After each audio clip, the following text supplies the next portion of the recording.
Guys, welcome back to Medical Coding with Blue. Today's episode is all about a review of the Optum 2025 ICD-10-CM Expert for Physicians. If you are brand new to my channel, welcome. I am Blue. I'm a medical coder. Okay, guys. So if you are a brand new medical coding student or you haven't gotten to the coding part yet, but you're really curious about your coding books that you're going to get, or maybe you're still deciding on which version to get, this is the one that I always recommend. I always recommend the Optum ICD-10-CM Expert for Physicians. They do have a hospital version of this book, and it is the same thing. It has the ICD-10-CM codes in it. However, there are just different little bits of information that are in that book that differ a little bit from this book, but not by much. Okay, so a lot of people will always ask me, well, what is the difference between the two, Blue? And I'm telling you guys, I don't use that other book. I don't use the hospital's book. I use the Expert for Physicians book. Okay, so that's what I'm going to stick with. That's what I'm going to talk about, and that's the reason. Okay, but if you look on here in the front, it says codes valid from October 1, 2024 to September 30th, 2025. So this is our year that these codes are in full use. Okay, so when there is a new code, or when there is a deleted code, or any of those things, anything's been revised, all the codes that are in this book are valid for this time to this time. This is when you are in the real world coding, okay? If you are getting ready for your exam right now and you're thinking, oh my gosh, does that mean that if I take my test in October of 2025, I have to get the 2026 book? Absolutely not, okay? The way that these tests are administered for medical coding is you are needing the particular year book based on whatever test you are taking.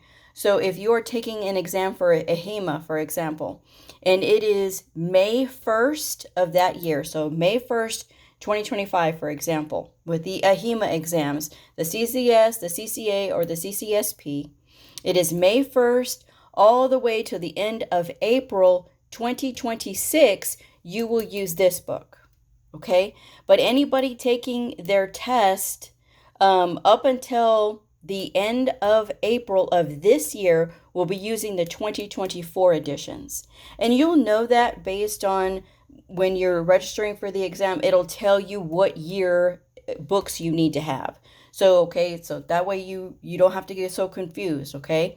But that's just so you guys know that the way that they administer these tests is based on the year that they are administering that particular exam. So after May 1st in all the way till the end of April 2026, AHIMA, the American Health Information Management Association, that administers the CCS, the CCA, or the CCSP, will be using the 2025 versions, okay, of these books. Always make sure that you double check what year books that you need. With AAPC, they go by the year. So January 1st, they are in 2025 editions. They go 2025 editions all the way until December 31st, 2025. January 1st, 2026, they will be in you will have to have the 2026 versions of those books. Your ICD-10-CM, your CPT, and your HCPCS. You will have to have the 2026 when it is 2026 if you are taking the CPC exam, okay? So hopefully I have not confused all of you yet. But with that said, when you are signing up for these exams, it will tell you which books you need. Now, AAPC and AHIMA do allow you to choose whatever publisher you want. So when it comes to the ICD-10-CM, when it comes to ICD-10-PCS, which is your inpatient procedures, I'll be doing that on another video, and your HCPCS. If HCPCS is required for your exam, you can use whatever publisher you want to, meaning that you can use the Optum books, okay? But the one that we all have to have that is the same across the board, whether you're sitting for AHIMA or AAPC exams, is going to be the CPT Professional Edition by the AMA. Okay, and I will show you that on another video as well. But for right now, I'm going to show you some things about Optum and giving you a good idea of how to use this book. It's not just about, oh, it's a big book and it's just so heavy. This has to have every diagnosis code known to man.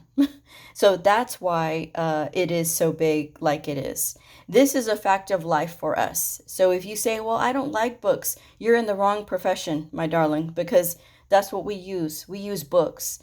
And while, yes, there's electronic code books that people are using, there's the encoder when you are working in the real world, nothing will beat these books. Nothing. And your ability to use them is critical to building your knowledge and skill as a medical coder. Okay, so that's just what I'm saying. All right, so here we go. All right, so in the beginning, it's going to give us a little how to use this book, which is a great little read. And it's a good way to introduce some of the terms like excludes one, excludes two. What does note mean? What does code first? Use additional mean? There's a lot of things that can be found out just by reading this. Okay, so this is a good little read right here. Not one to be skipped, but in the sake of time, we're going to go ahead and just keep moving. Here's all of what's new for 2025. So anytime there's new codes, there's updates, there's deleted codes, there's revised codes, there's going to be a comprehensive list right here. And they do this every single year, which is really awesome. Okay. There's a conversion table for the codes, okay, for what it was and what it's going to now, okay. 10 steps to correct coding. This is really great. It's going to give you examples. You know, Optum is the one that's really great with giving examples. That's why I love Optum books. And this is not an ad for them. I just really love their books. I love their products. I love the detail that goes into these books because it is really neat to see it. And it does help new coders, okay? And even coders who have experience and who maybe not have studied for a while, this is a great way to refresh your memory about what to code and how to code it and how to look it up, okay? Now, here is the guidelines. So the guidelines are located in the book. You can also download the guidelines for free on the internet. There's CMS. There's the guidelines there. If you go into Microsoft Edge and you Google ICD-10-CM Official Coding Guidelines 2025, you'll see the very first one that pops up is the PDF from CMS, okay? So you can download it. You can do anything you want with it onto your computer, whatever. But this is also a good to know that you have it in your book. And reading it is going to be your best friend. I've had people ignorantly ask me, is this a waste of my time? No, are you wasting my time? Because these are our rules. And a lot of really simple questions, I mean, very simple questions, can be answered just by reading the coding guidelines. Very simple. And this will help you to build your confidence because learning medical coding in the beginning is going to be a lot. It is a lot. And there's nothing more comforting than when the rules are already lined out for you. It tells you what and means, what with means, what see and see also means. This is coming straight from the guidelines, guys. Use of and is telling you more about it, the punctuation, because the brackets and the parentheses can change the meaning of things, okay? So that's why reading these coding guidelines is so important. Includes notes, inclusion terms, excludes notes, excludes one, excludes two.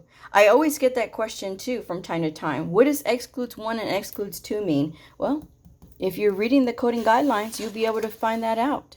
And these coding guidelines, I've also done a tutorial about how to break it down to where you can like just read certain sections and then take a break and then come back to it. And that way you can read the whole thing.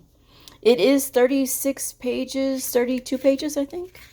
What is it? It's 28 pages. Oh, my bad. It's 28 pages, but of course it's front and back. So it's a little, obviously more than that, 56, right? But that's just because the print is small. When you download it from the internet, you can, of course, play with the size of the print, which is really good if you have a hard time seeing small print. It's really good to have the option of making the print bigger. But it comes out to 120 pages, the one online.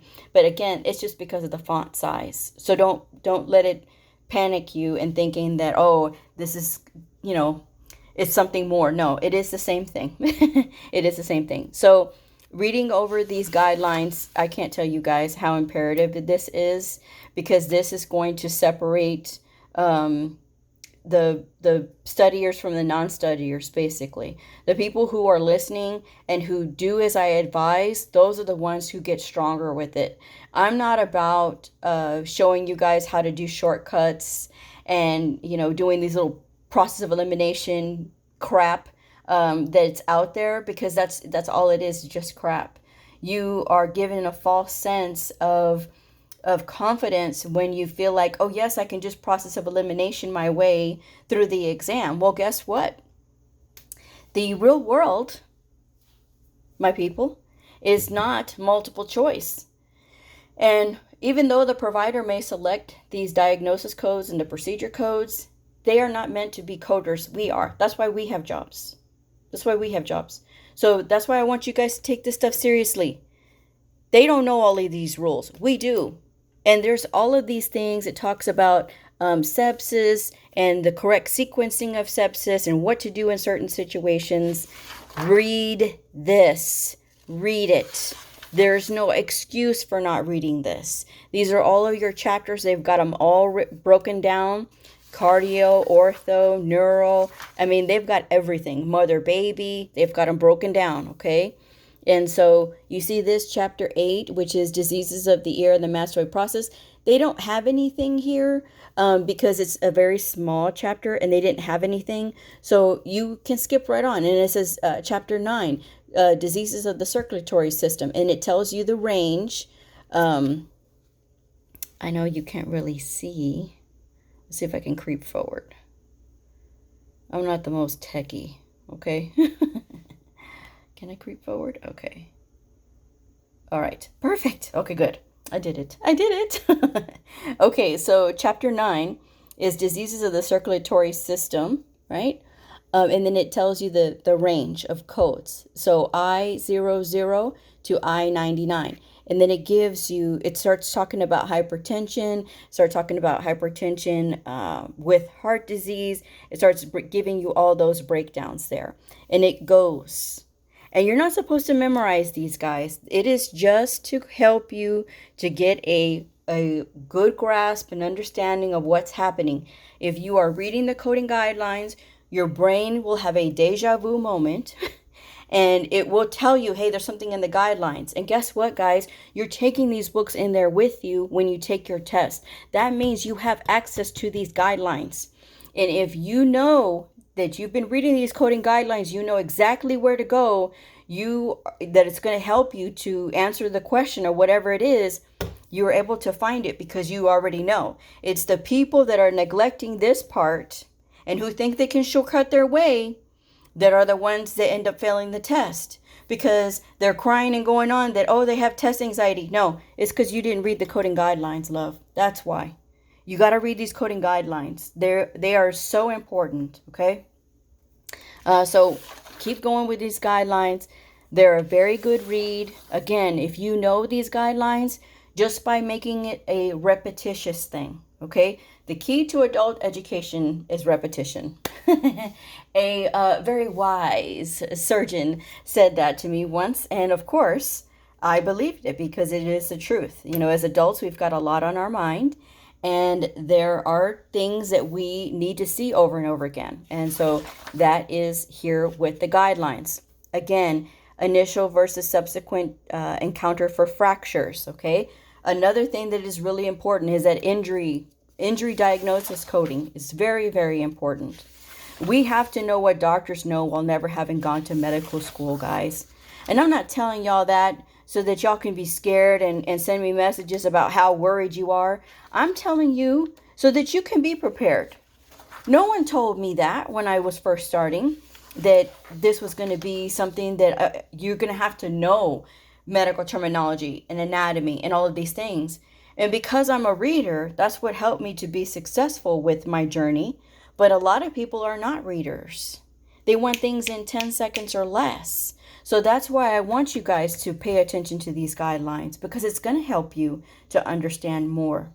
Now, here's our index to diseases, right, and injuries. So here's your index. These are where all the diagnoses and everything are listed, all right?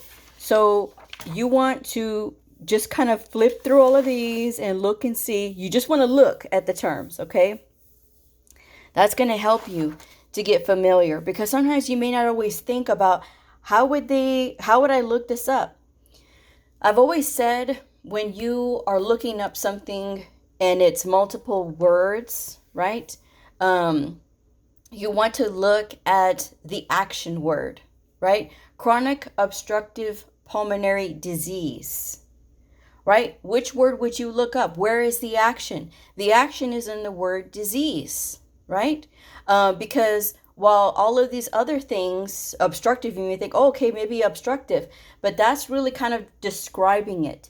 Disease is where the action is at, because that's what's actually happening. You wouldn't look up chronic, you wouldn't look up pulmonary, because you're never going to look up a diagnosis based on the anatomical location to find it first. You're always going to look up whatever the action word is. In the case of chronic obstructive pulmonary disease, you're going to look up disease. If it was a fracture, you would look up the fracture and then drill down to the anatomical location. But you're never going to start anywhere in here in the index by looking up the anatomical location. So if the condition was in the leg, you would not look up leg, because it's going to say to go to the condition, and then it's going to say to go wherever, whatever's causing the condition. So that's just a little tidbit for you all there. But yes, this is a good thing to go through and just to kind of see what diagnosis codes are out there, all right? And what could it possibly be listed as? Because did you know that like a fist fight is in here under brawl? I mean, who uses the word brawl? But that's what it's listed under, okay? So again, this is just a great way to familiarize yourself with the codes, so that way you can kind of like, oh, okay, I see. That would be where I would find it, or that would be how I would look it up. But always, always, always, always, when you are looking up multiple word diagnoses like chronic obstructive pulmonary disease, you're going to look for those action words, okay? At least that's always how I tell the people that I tutor and the people on my Patreon. I always tell them that that's how you're going to look up those terms, right? Atrial fibrillation, atrial flutter is another example. Atrial is the area that it's happening. Flutter would be an atrial flutter. Flutter would be the action word, right? And we see it right here. Let me see if I can creep up. Okay, can I creep up? Yay! Okay, let's see. Flutter. Am I out of the... Okay, there we go. There we go. Atrial flutter. So we have atrial or auricular flutter, right? And here's the diagnosis code. Atypical, if it's specified as atypical, you see that little indentation there, okay? If it's type 1, there it is, type 2, and typical, and then it gives you the code there. But we never code from the index, because the reason that we never code from the index is because sometimes when we go to the back, it's going to give us other instructions on to code first or to see also, that kind of thing. So those are some of the things that you should know when you're looking up, but you should never code from the index, because the index is always going to give you the last code of the series.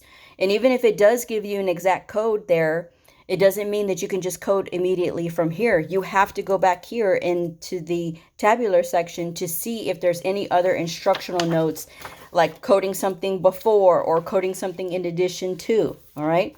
So that's just something that you got to know there. So there's all of those. There's our table of chemical. Oh, well, here we go. Here's the rest of our index here. Here's our neoplasm table, okay?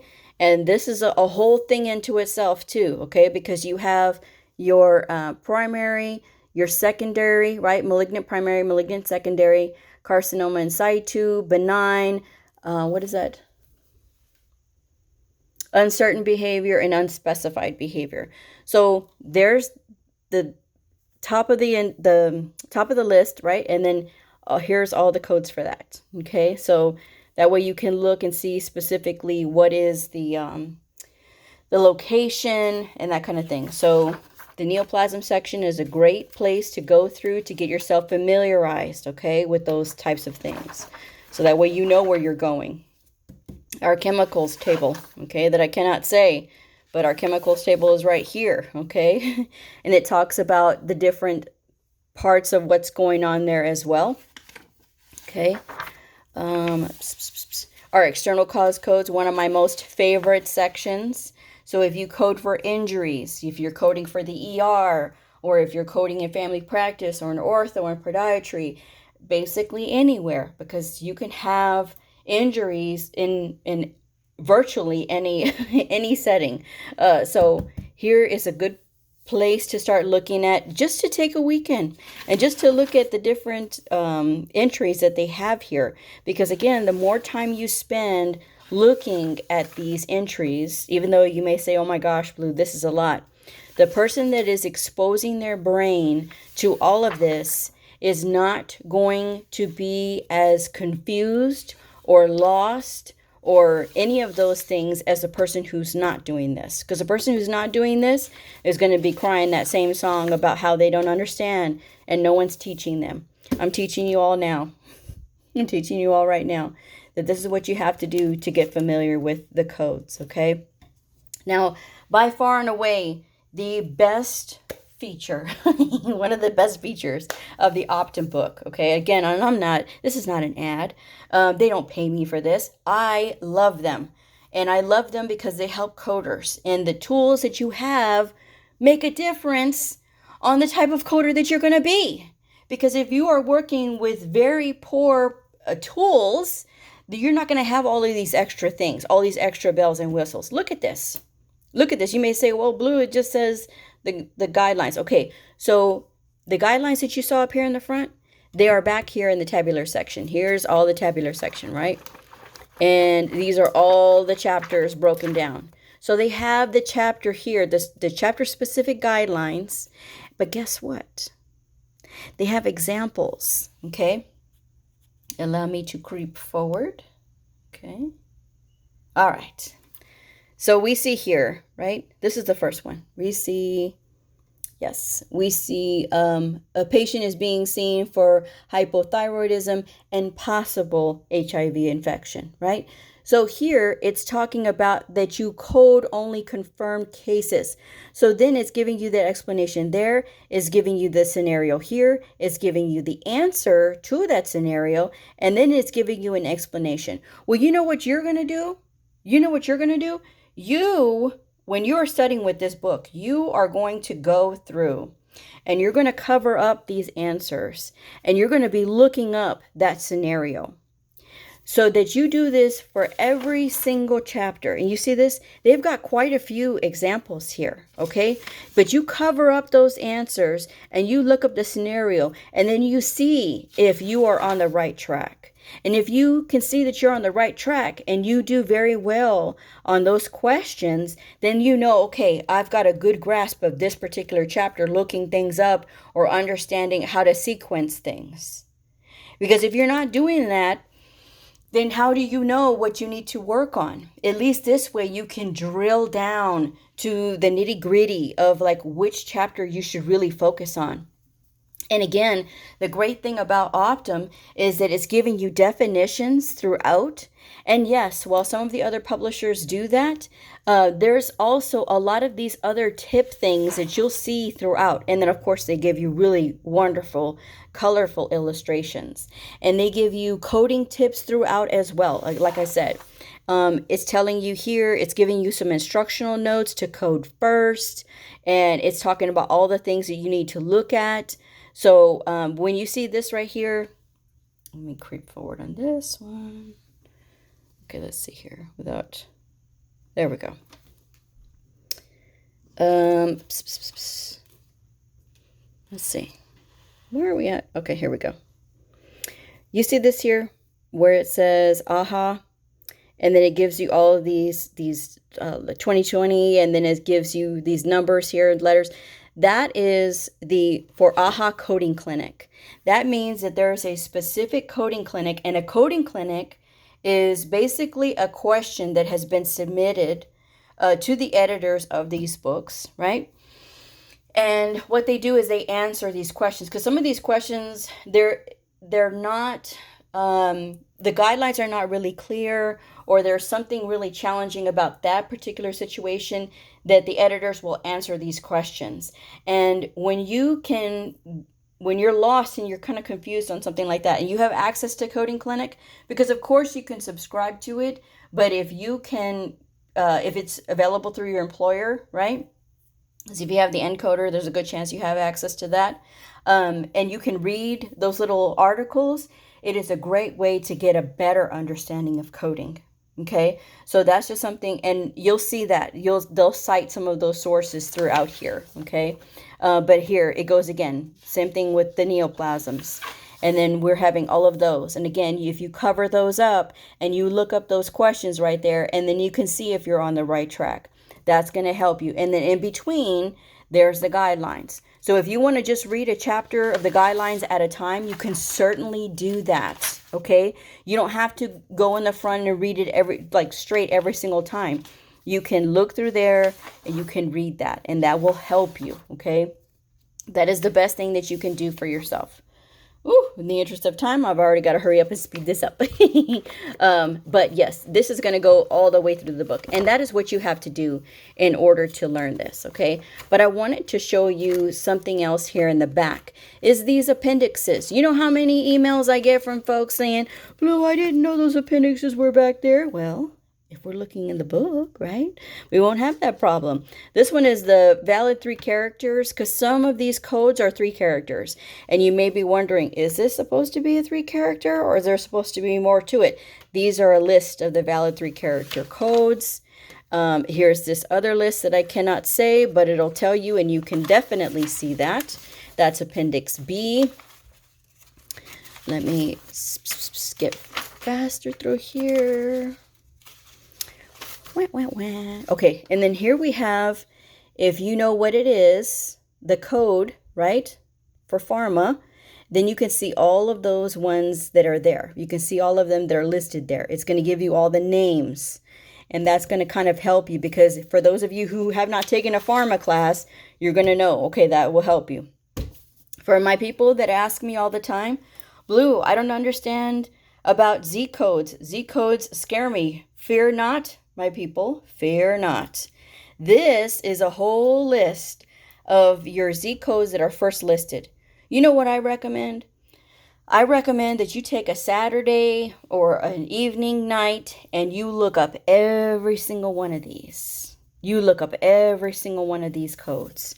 And when you do, you look all of these codes up, that will let you know, okay, I know that if, for example, Z01818, that's a pre-op code.